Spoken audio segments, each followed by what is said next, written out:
What is going on, everybody? It's your boy Blank Online, here today to chat with you more about some Call of Duty Warzone. I'm going to be explaining every major change with Warzone Season 4, and at the end of the video, I'm going to talk about one change in particular that's going to change Warzone forever, so stick around for the end of the video to learn about that. No face cam today, because it's basically just going to be seeing me reading my notes, but you'll be seeing my face in the gameplay in the background. Let's get into it by first talking about the update sizes. Now, we all know that Warzone updates tend to be on the larger side of things, but with Season 4, it's actually not that bad. On the PlayStation systems, it's an 11GB update.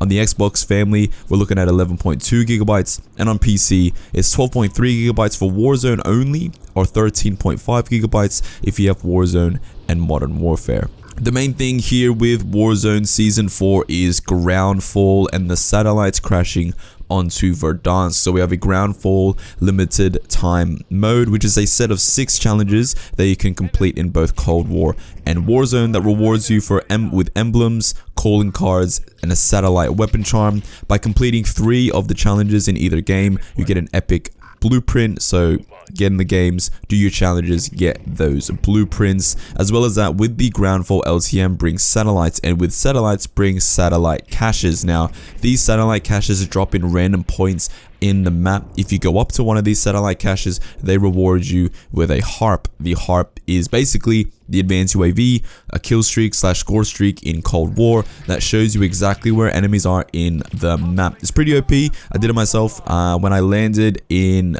Storage Town, saw the satellite crash, went up to it, opened the cache, got the harp, and then it was just really easy to sort of navigate through Storage Town and sort of pick people off that way, and know how to engage in fights. So it's pretty OP there. So if you see a satellite cache, go up to it, open it up, and get your harp. Continuing on from these satellite crashes, from the groundfall event has brought new POIs into the map. Now, there are various new POIs around the map, including Krovnik Farmland, Block 18. Now, Block 18 is near the radar array. Block 16, which is near Airport Control Tower, and Gora Bridge, which is between Downtown Fire Station and Promenade Fairgrounds. Downtown Tower is now also under new management, but with these brands and new POIs as a result of the satellite crashes, there are various crates around them. So go to these new POIs. There are legendary crates, there are normal crates, but there are high chance of getting legendary crates. Every single one I went to, there was maybe like 2 legendary crates, so definitely go there, get your loot, get out, because these satellite crashes are going to be hotspots, especially because of the loot that are in them. Red doors. This is probably one of the most major things to happen as a result of the Season 4 update. Red doors are now scattered around Warzone. They are in various locations around the map, and what they are teleporters. Now, I believe that this is a little bit of a tester before we get the fast travel system that these are meant to entail. There was a survey that went out a couple of weeks ago that basically asked users if they would like some sort of red door fast travel system. This isn't quite that. It does fast travel you to a place, but there's no way to determine where you're going to go. By going through the red door, it takes you to a random room in the map, and within that random room, it is filled with loot. Pick up that loot and you go out the door and you're in some random point in Verdansk. Now, as I said, I believe that this is the precursor to the eventual fast travel system, and this is just a sort of tester and a sort of way to gauge how the community will react to a system such as this. The Gulag, baby. We all hated the standoff Gulag, and that is now gone. We have the Hijacked Gulag now, much in the same vein as the standoff one, where it's like the wooden recreation. I don't mind the Hijacked Gulag. I like it better than the standoff one. It's a little bit less vertical, which was a problem with the standoff one. So now we have Hijacked. Standoff is gone. Thank God. A brand new vehicle has been added into Warzone, the dirt bike, which is faster than the ATV, but with less health than the ATV. You're really mobile on the dirt bike. It's one of those vehicles where you can sort of zip around the map. It's a little bit hard to control, but once you get used to it, it's pretty fun to use, I guess. It's not going to be that viable, especially in closer zone scenarios, but if it's a case of trying to get away from someone, or if it's a case of like early game, then the dirt bike's pretty cool there. Continuing on from the dirt bike, an armored truck can now be earned through completing satellite uplinks, and this truck can be upgraded. It can be upgraded with UAVs, trophy system, a heat resistant barrel, heavy armor. It's got a minigun on it, and the truck can also be repaired. And this is all done through buy stations after you complete these satellite uplinks. At the moment in time that this video is being recorded, the armored truck is not in the game anymore because it gives players invisibility, but I assume that it's going to come back, and when it does come back, you can get it and use it. It's pretty OP, especially normal battle royale scenarios, so definitely go ahead and try it out when it comes back. Obviously, the loot pools have been updated as a result of the new update as well, and the fact that we have new weapons in the game, the MG82 LMG, the C58 AR, the nail guns in there now, the combat bow is in there now as well, and the respawn rate for self-revives in crates has been reduced. Now, the MG82 is a laser beam. Use it while it's OP because it's definitely going to get nerfed soon, but the fact that you can just get it through floor loot is pretty crazy because the gun is pretty cracked. So definitely if you have the opportunity to use it, use the MG82. Specialist bonus has now been added back into Warzone as well. This time it's as ground loot, chest loot, and red door loot. It is noted in the patch notes, however, that specialist bonus is not going to stay the way it is. They're going to be looking at ways to rebalance it and nerf it sometime in the near future, but as of right now, specialist bonus is back in the game. You can acquire it once again, so look out for it in ground loot, chest loot, and red door loot. The Rose skin. Now, the Rose skin, of course, going through various changes, various nerfs. This one seems to be the one that properly fixes it. It's a lot more visible now.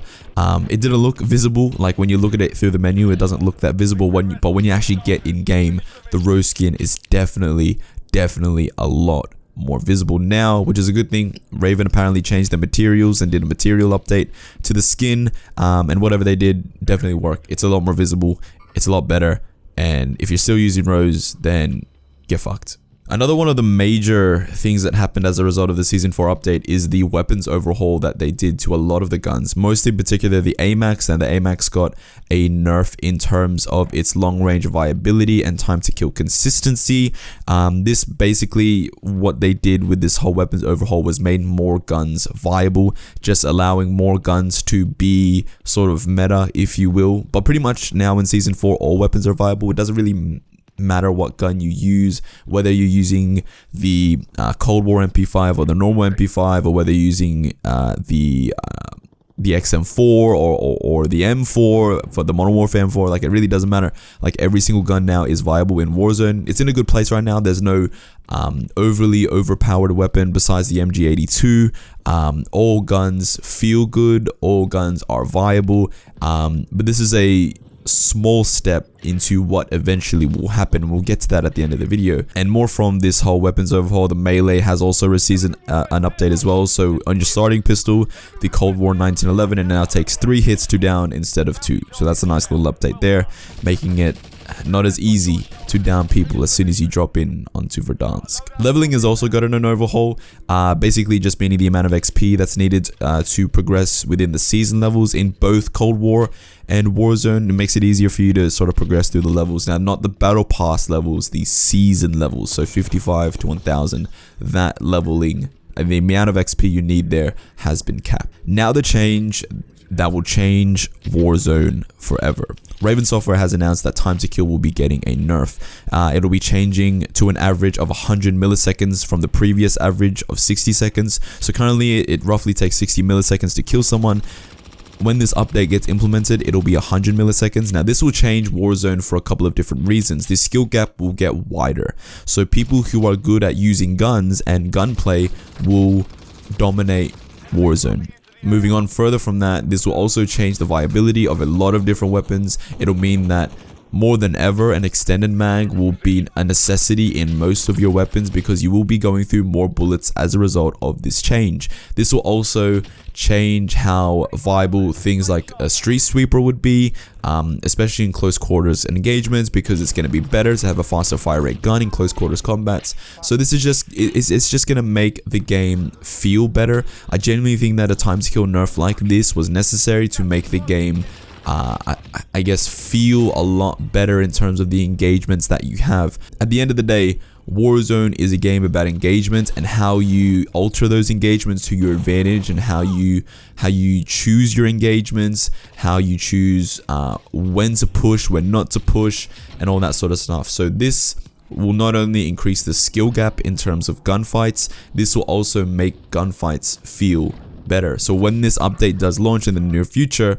it'll fundamentally change Warzone moving forward. That is Season 4 explained, or the biggest changes that have come as a result of this current update. It was a pretty big one. I didn't expect this to be that big of an update, but it was, and most of this stuff that has been changed is pretty good. Like, there's nothing here that's a bad change, and there's nothing here that I guess there's some stuff that I didn't cover, and there's a full patch notes, and I'll leave the full patch notes in the description down below. But these are just the major ones, and all the major ones were pretty good in my books. Thank you guys for watching. If you guys did like the video, leave it a like, comment down below. What is your best change that they made in Warzone Season 4? What's your favorite thing that they did here in this update? Click subscribe if you're new here so you don't miss out on my next video. I'll see you guys next time. Peace out. Can't you see the bandage on my face? Wanna light the city, that's my place. Don't you touch the money, that's my case. Ride around the city like you know the place. Killing everybody like you know the base.